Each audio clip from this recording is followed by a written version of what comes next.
I want to challenge you to think differently in this whole principle, because much of what people understand about chiropractic begins with structure and ends up in function. I have a background in mathematics and engineering, and when you start learning through the engineering and the physical sciences of that nature, there's always this dichotomy, there's always this concept of, does structure govern function or does function govern structure? And I can promise you that in the biological sciences, it's function that governs structure. More so, you have to start to understand that when we use the term, and I want you to really wrap your head around this, when we use the term vertebral subluxation, it is genius. Because it is the crossover, the confluence, if you will, between this structure and function debate.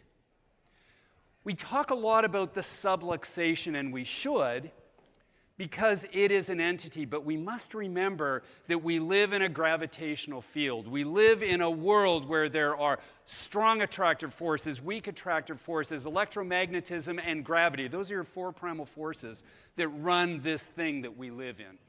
And as a consequence of that, we have to recognize that a vertebral subluxation is the genius concept that comes about that says, we have the ability through structural shift to make functional change. And that's genius, because what it means is that if we can control the narrative, if we can get into this whole idea of where we're not simply working at a pathology-based model, that we are going to measure outcomes that are affiliated with the functioning human being, we win the game every time.